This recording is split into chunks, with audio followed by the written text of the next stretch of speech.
Olá, essa é a nossa terceira aula sobre introdução à célula e hoje nós vamos abordar sobre a diversidade dos genomas em eucariotos.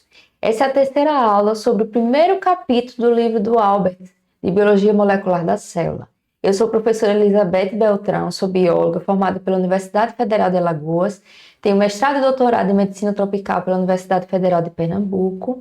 Esse é meu canal Resumapa Diabetes, então sejam muito bem-vindos e vamos para a aula.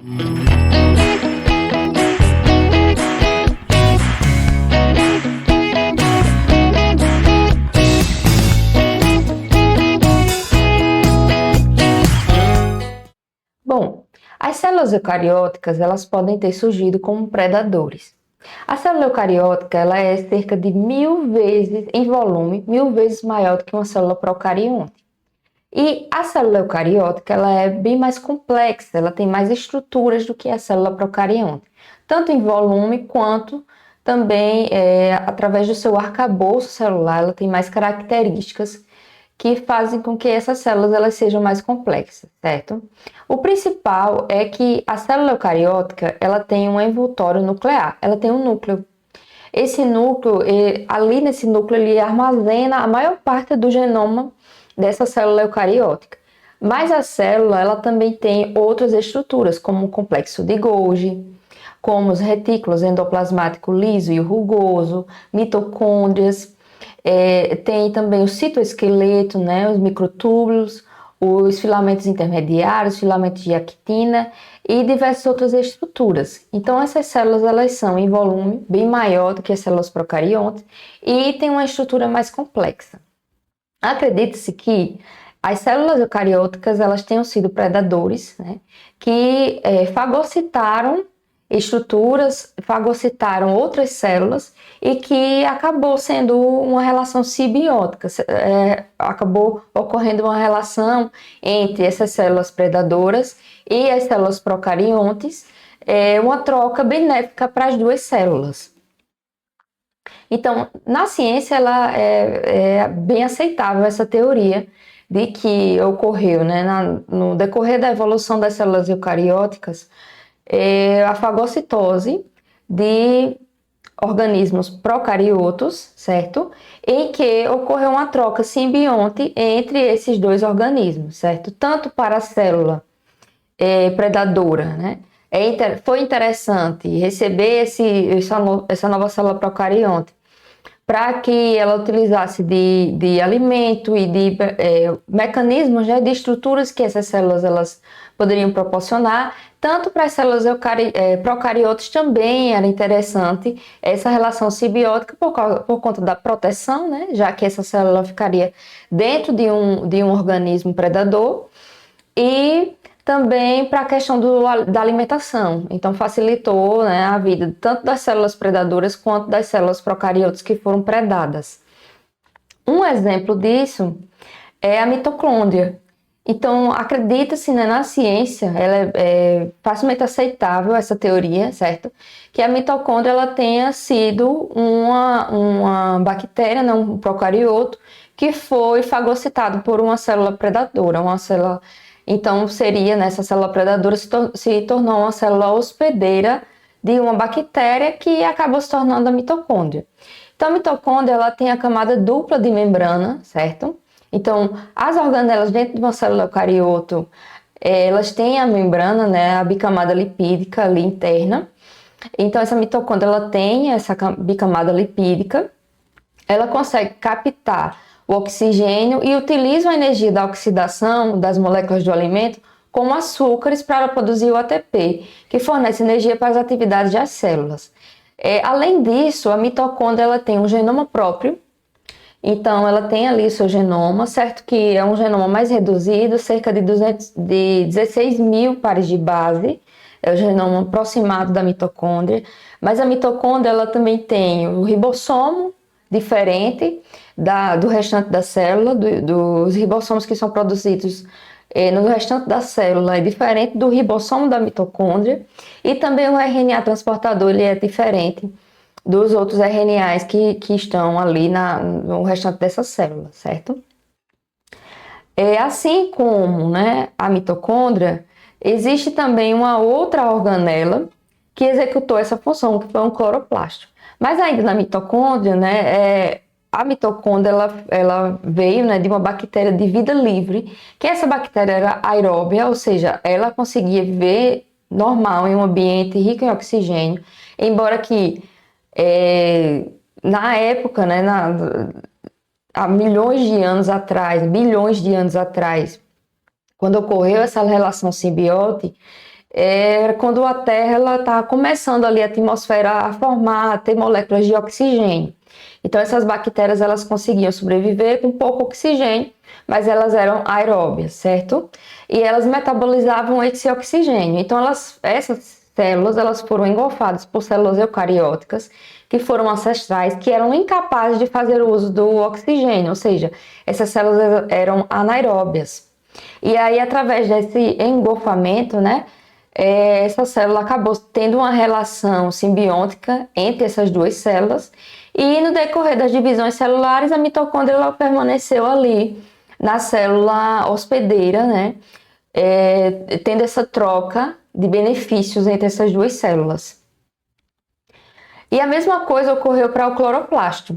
Então, o cloroplasto ele é envolto por uma membrana, ele realiza a fotossíntese, certo? Tem seu próprio genoma e esse genoma ele é originado de bactérias fotossintetizantes e simbiontes. Então, a mitocôndria ocorreu essa simbiose, né? E o cloroplasto acredita-se que também tenha ocorrido essa questão simbionte entre o cloroplasto e uma célula hospedeira.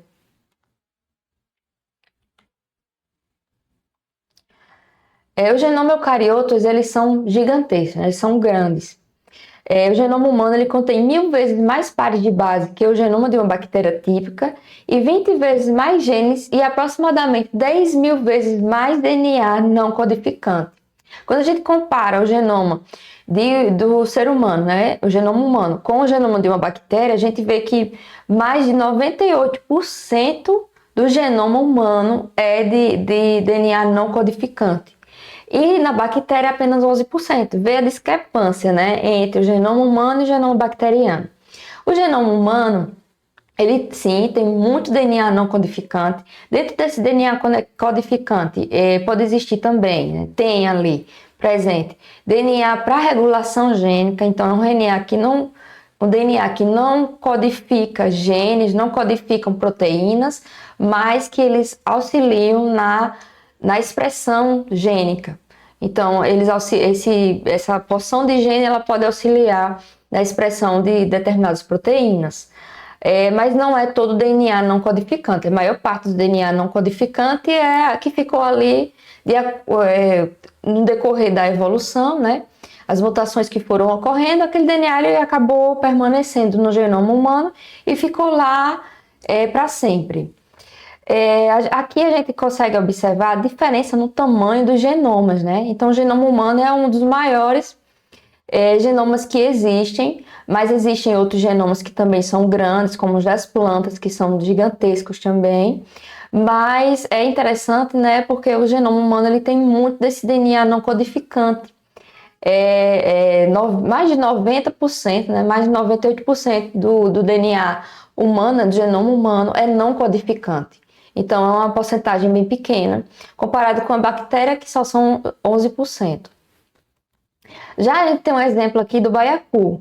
O baiacu, ele tem um genoma pequeno, certo? Existe uma porcentagem de DNA não codificante no genoma do baiacu, mas o DNA que está ali presente no genoma desse peixe, ele é o suficiente para manter as características desse animal, desse ser vivo. Então é interessante também salientar isso, né? Que existe muito gene, né? Muito material genético dentro do genoma humano que não codifica proteínas, que não são codificados e que ficam ali só apenas ocupando volume, vamos dizer assim, ocupando volume dentro do genoma humano. O genoma ele define o programa de desenvolvimento multicelular. Então, no genoma, ele define as proteínas, né, os tipos de proteínas, a quantidade dessas proteínas, a expressão, né, a regulação gênica, mas também o ambiente ele pode definir se um determinado gene ele vai ser expresso ou não. Esse ambiente ele vai enviar, né? Vai ocorrer o estímulo através de informação, essa membrana, e existem os receptores, né? Que esses receptores, essas proteínas receptoras, elas vão receber uma informação através dessa membrana, e que a informação ela vai mudar as proteínas que são reguladoras para a expressão de determinados genes. Então, mudando a conformação das proteínas que são reguladoras, né? Essas proteínas elas podem se ligar à porção do DNA que é de regulação e ativar ou desativar, né, a produção ou a síntese de uma nova proteína, por exemplo. Uma levedura ela serve como modelo mínimo de eucarioto. O que acontece na ciência, a gente utiliza vários animais, né? Alguns animais escolhe alguns animais de acordo com suas características, com a facilidade para se reproduzir aquele determinado animal em laboratório, para fazer alguns estudos, certo? Então, um deles é através da levedura. Existe uma levedura chamada Saccharomyces cerevisiae. Essa levedura, ela é bem conhecida no fermento de pão, aqueles sachêzinhos que vendem no supermercado para fazer pão. Então, é a Saccharomyces, certo? Essa levedura, ela já foi amplamente estudada. Ela tem uma parede rígida, né? A parede celular é rígida, ela é imóvel, possui mitocôndrias e não tem cloroplastos. Sua reprodução ela pode alternar, tanto em forma vegetativa quanto em forma sexuada. E as pesquisas elas evoluíram muito com relação a essa levedura. Então, é um dos modelos, né, dos organismos modelos que são utilizados nas pesquisas. Para compreendermos as células, necessitamos da matemática, da computação e da informação quantitativa. Então, não é só fazer experimentos em laboratório, né? A gente precisa de outras ciências, como matemática, computação e também as informações de quantidade, né? Por exemplo, são necessários, né, cálculos matemáticos e de computação para poder a gente aferir, por exemplo, qual é a quantidade de RNA mensageiro que está sendo produzido, qual é a quantidade de proteínas que está sendo regulada, que está sendo produzida e sintetizada, né? O genoma humano é cerca de bilhões, né? Centenas de milhões de pares de base, então um volume muito grande de informação, que um a um, né? Aquela informação um por um sendo analisada é muito complicado, então a gente precisa tanto fazer cálculos matemáticos quanto utilizar de ferramentas computacionais, programas, hardware, softwares, para que a gente consiga fazer essas análises, né, de acordo a nível genômico.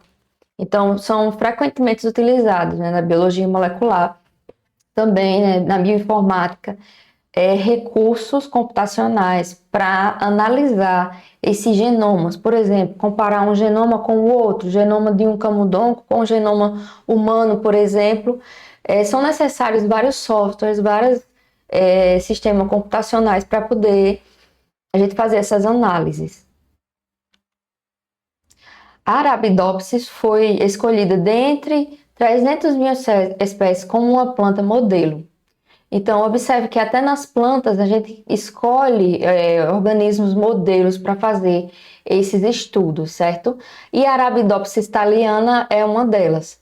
Essa planta, ela pode produzir milhares de descendentes após 8 a 10 semanas. Então, observe que é bem rápida a reprodução dessa planta.